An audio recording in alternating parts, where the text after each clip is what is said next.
Olá, segunda série. Bom dia a todas e todos. Tudo bem com vocês? Hoje vou dar continuidade à nossa aula, nossa última aula aí, finalmente, sobre os recursos energéticos renováveis. Hoje vou trabalhar com vocês um pouquinho sobre a biomassa e também sobre a energia geotérmica, tá? Eu dividi essas aulas aí para não ficar muito extenso, muito puxado, tá? Então hoje a gente finaliza esse conteúdo, a gente faz uns exercícios aí e já começamos então, a partir da próxima semana, no volume 3, ok? Volume 3, aí voltamos a falar sobre a geopolítica mundial. Tranquilo? Então vamos lá, pessoal. Lembrando que os recursos renováveis são aqueles que podem ser repostos em um curto período de tempo, tá? Em um curto espaço de tempo aí. Tranquilo? Então vamos ver aqui. Primeiro, a biomassa. Biomassa, pessoal, é toda matéria orgânica de origem animal ou vegetal utilizada para a produção de energia. Então isso é biomassa. Matéria orgânica animal ou vegetal que é utilizada aí para a produção de energia. E a gente pode encontrar a biomassa de três formas, tá? Eu posso encontrar a biomassa de forma sólida, líquida e gasosa. De forma sólida é quando eu tenho, por exemplo, a lenha, o carvão, o bagaço da cana, restos vegetais, né, como restos da agricultura de arroz, da agricultura de soja, por exemplo. Essas é o exemplo da biomassa aí sólida. Eu posso ter a biomassa líquida, tá? No caso, o biodiesel, o etanol, aquela que eu falei na penúltima aula com vocês, a lixívia, né, o licor negro, que é feito a partir do cozimento da madeira, né, em indústrias de papel e celulose. E posso ter a biomassa gasosa, né, que é o biogás, que é fruto aí da decomposição orgânica. Tá bom, pessoal? Então, essa é a biomassa, toda a matéria orgânica de origem animal ou vegetal que é utilizada aí para a produção de energia. É claro que, como todas as outras energias, ela tem vantagens e desvantagens. Como vantagem da biomassa, a gente pode dizer primeiro que ela é renovável, tá? Ela é pouco poluente se comparada às outras fontes de energia, né? Existe um custo de energia primário baixo, né? Muitas vezes nem vai existir esse custo, né? Se você parar para pensar na biomassa, já que você vai utilizar em grande parte aí restos vegetais, carcaças de animais, por exemplo, e como era resto, já ia virar, abre aspas aí, lixo, resíduo, você está reaproveitando aquilo. Então existe um baixo custo de energia primária, porque geralmente aquilo seria um resto de alguma coisa, ou já é resto, né, de algo que estava sendo produzido. Tá bom? Então isso eu posso citar como das principais vantagens, aí, sobretudo para ser renovável e por ser pouco poluente, tá bom? E como desvantagem, pessoal, nós temos que lembrar aí do desmatamento, da destruição de vários ecossistemas para a produção dessa matéria-prima. Por exemplo, na produção do biodiesel, por exemplo, utiliza-se muita soja, né, para eu produzir o biodiesel.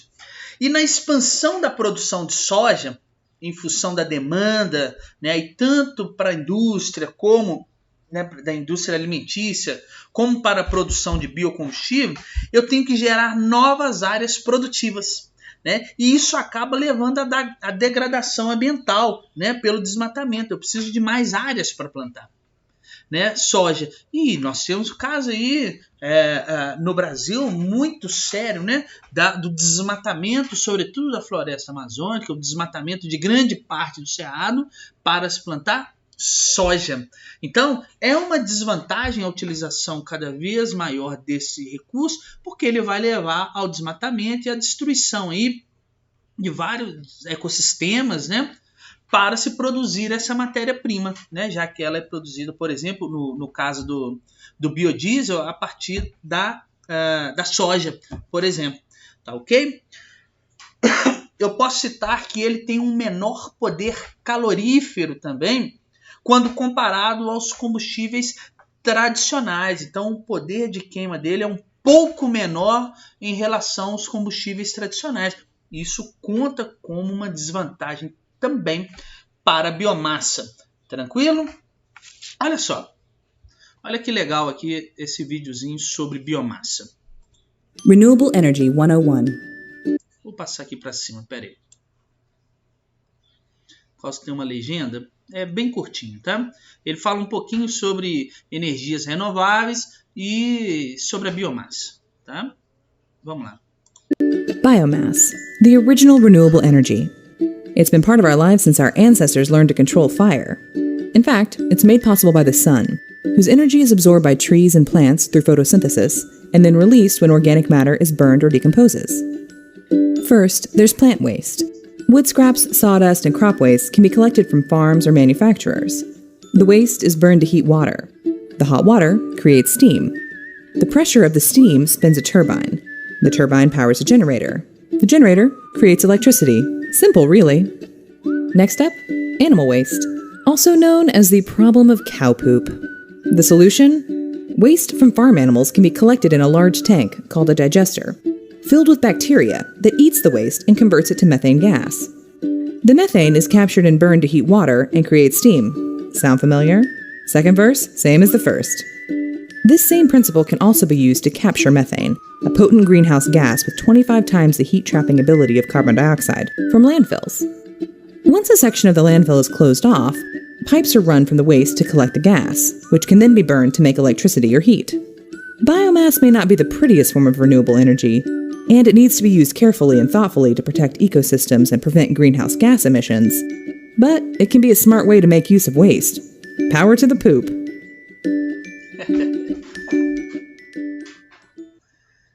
Então, pessoal, esse aí é um vídeo mais ilustrativo, né, para vocês perceberem um pouquinho sobre a biomassa.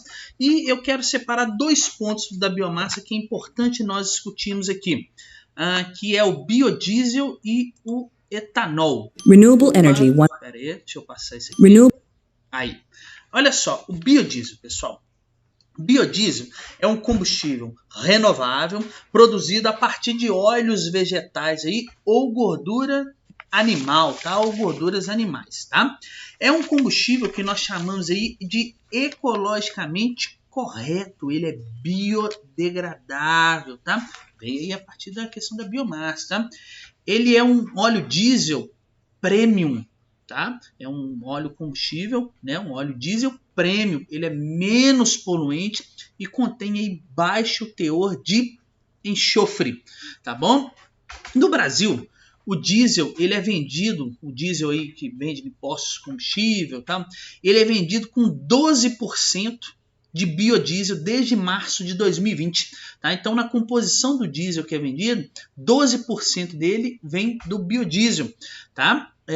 E por isso que o diesel é chamado de B12, tá? Porque ele tem 12% de biodiesel dentro dele, tá?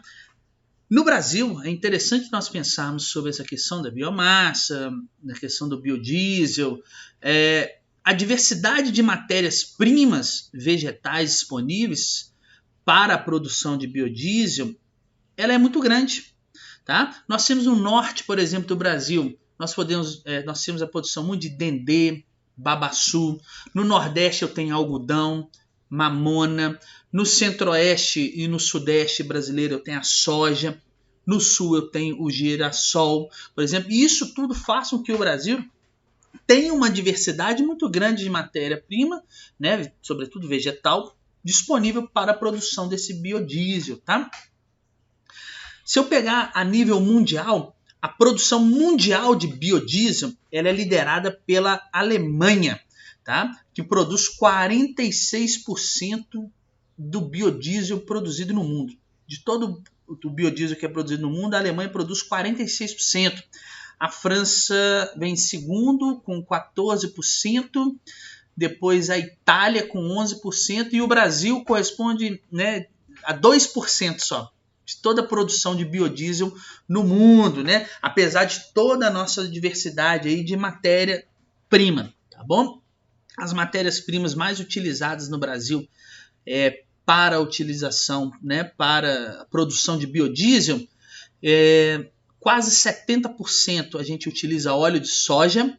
Depois eu tenho a gordura bovina, e é por isso até que aquela empresa JBS, né, famosa empresa JBS aí, ela tem se consolidado muito na produção aí de biodiesel no mercado, né, de combustível no mercado, por conta, né, ela produz carne, né? E como a gordura que sobra animal, pode-se produzir biodiesel, tá? Depois nós temos o óleo de algodão, óleo de fritura, esse óleo de fritura também é utilizado para fazer biodiesel, e é por isso que é justificável como uma das vantagens da biomassa, que eu falei com vocês, uma das vantagens dela ter um baixo custo primário, tá? Porque muitas vezes ela nem vai ter custo aí, já que ela vai ser um resto, né? Isso aplica, por exemplo, o óleo de fritura. Você já utilizou, você ia jogar fora isso e ele pode se tornar aí um biodiesel, tá? Eu tenho a gordura de porco, depois gordura de frango, óleo de palma, né, óleo de dendê e o óleo de canola, tá bom? Essas são aí as principais matérias-primas utilizadas no Brasil para a produção do biodiesel. Legal? Eu tenho também o etanol, tá? Que vem desse mesmo processo. Etanol, fonte renovável e pouco poluente, se comparada à queima aí dos derivados de petróleo, tá? O etanol, ele pode ser obtido aí através, né, da cana-de-açúcar. Muita gente acha que é só da cana, né? Mas o etanol você pode tirar também do milho, da beterraba, da mandioca, da batata. Tanto que o Brasil, né, tem se configurado a cada ano em produzir cada vez mais etanol do milho, por exemplo. A gente, né, claro que a matriz mais forte da produção de etanol no Brasil vem da cana-de-açúcar, mas a cada ano o Brasil tem aumentado a sua produção de etanol que vem do milho, né? Pra vocês verem que tem aí outras formas, né, de se produzir esse combustível, né, essa fonte. Pessoal, década de 70, tivemos a crise do petróleo, que eu já falei com vocês, e nesse contexto surgiu no Brasil, em 1975, o programa Proálcool, tá? Que visava, nesse programa Proálcool, né, estabelecer o álcool como um combustível alternativo à gasolina, tá? É daí que criou-se todo esse contexto para o Brasil utilizar esse tipo de combustível, tá?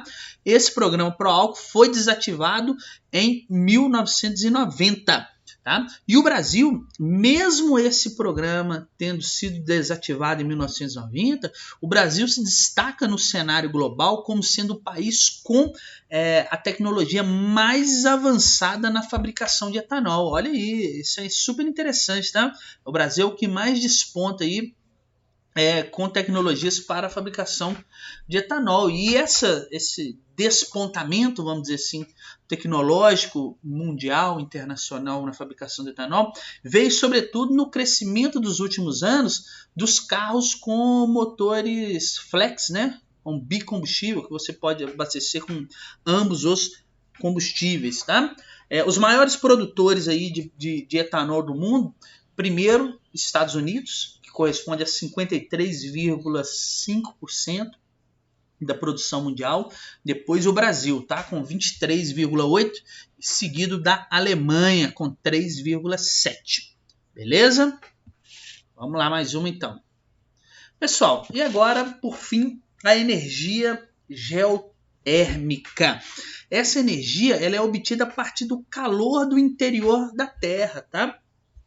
Muito utilizada aí para aquecer habitações, né, onde se é possível construir, claro, estufas agrícolas em locais de climas mais severos e a produção de eletricidades em usinas geotérmicas, tá?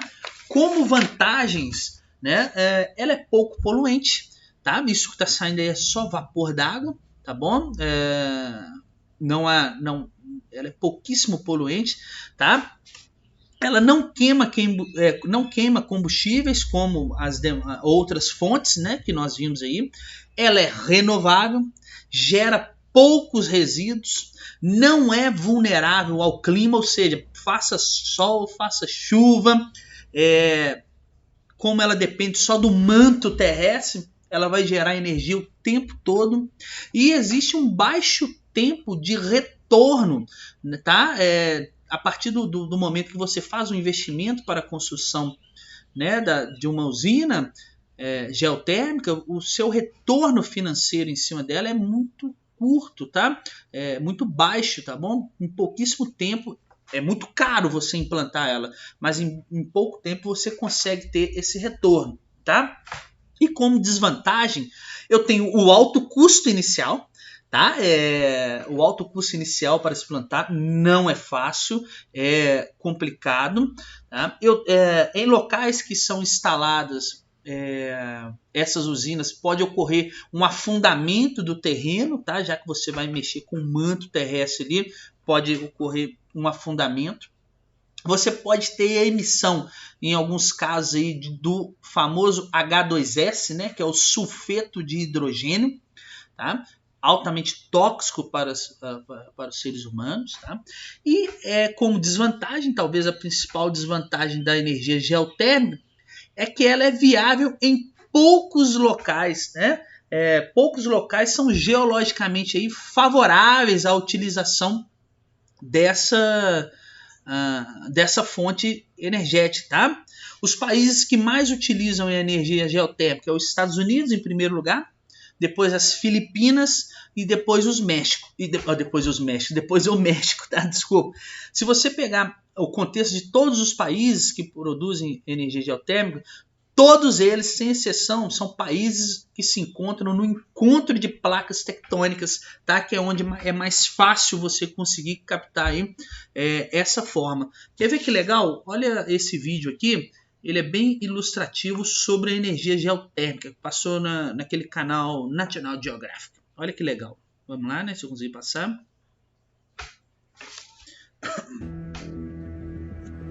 Escondido bem debaixo da superfície do planeta fica o manto. Bem baixinho.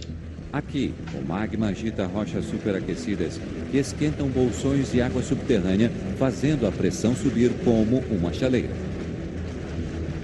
Se houver uma fenda, o resultado será este. Geysers. Fumarolas. E quando o magma sobe para a superfície, vulcões espetaculares. Se os engenheiros perfurarem bem fundo neste subterrâneo aquecido, vão encontrar os ingredientes necessários para gerar eletricidade. Existem 3 elementos para achar uma fonte geotérmica: rochas quentes para aquecer a água em primeiro lugar nas rochas. Depois precisamos de fissuras que permitam a saída da água quente de onde ela está sendo aquecida.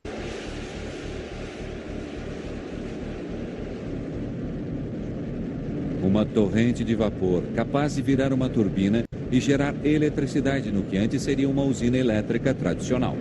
E diferente das outras tecnologias renováveis como energia solar, que não funciona quando não tem sol, e a energia eólica que para quando o vento não sopra, a energia geotérmica gera eletricidade sem parar. Esta tecnologia, que aparenta ser tão potente, permanece desconhecida do público em geral. Ainda existem complicações a serem resolvidas antes que a energia geotérmica possa cumprir com sua promessa. A exploração dos vastos recursos subterrâneos da Islândia tornou-a, em essência, a Arábia Saudita da energia geotérmica. Alguns acreditam que se todas as nações do mundo seguirem os passos da Islândia, carvão, petróleo e usinas nucleares poluentes seriam um assunto do passado. Eu acho que seria bom para todos os países. Se não acredita em nós, então venha até aqui. Passe alguns dias e verá que é muito estável, seguro, bom para a ecologia e barato. Mas existem alguns problemas. Para começar, nem todo mundo vive em cima de um vulcão. Ao contrário das instalações eólicas e solares que podem ser construídas em qualquer lugar, as usinas geotérmicas só podem ser construídas em zonas geológicas propícias, que só ocorrem em menos de 10% do planeta. Quando o vapor sobe pelos tubos, um complexo processo transforma esse vapor no estado natural em eletricidade. Em primeiro lugar, o vapor entra na usina através de uma grande tubulação com isolamento e depois desce pelo piso. Passa por um filtro de vapor para garantir que nada prejudique a turbina. Desce e segue na direção da turbina. O vapor entra por dois lados e se propaga por um conjunto de lâminas rotatórias e estacionárias, que extrai toda a energia do vapor. O vapor faz a turbina girar a 3.000 rotações por minuto, acionando o gerador gigante e produzindo eletricidade pronta para ser distribuída para a população através das linhas de transmissão. Quando o vapor sai da turbina, ele volta ao estado líquido e é enviado para uma enorme torre de resfriamento. Dá para ver as espirais de vapor saindo da torre de resfriamento. Muitas pessoas acham que é fumaça, mas não é. Aquilo ali é vapor de água. Será que o calor da Terra pode ser armazenado não apenas em zonas vulcânicas propícias como a Islândia e os geysers, mas em todo o planeta? Se isso fosse possível, muitos países poderiam construir usinas geotérmicas e o mundo teria uma alternativa para as usinas de combustíveis fósseis. Aplicando os princípios do EGS, os engenheiros já perfuraram com sucesso 3 poços de 5 quilômetros para dentro da rocha quente, injetaram milhões de litros de água pressurizada e criaram um enorme reservatório artificial, parecido com os que foram encontrados nos geysers e na Islândia. O próximo passo, injetar a água no poço central e retirar a água aquecida dos outros 2. De longe, o maior desafio dos salts foi perfurar os poços nas profundidades exigidas pelo EGS. A energia geotérmica tem sido uma das energias renováveis menos conhecidas por mais de meio século. As usinas são operadas por uma fonte grátis de energia, emitem quase nenhum poluente e são lucrativas. No entanto, a energia geotérmica fornece mísero 0,5% da energia mundial, tem pouca influência política e permanece quase que desconhecida do público.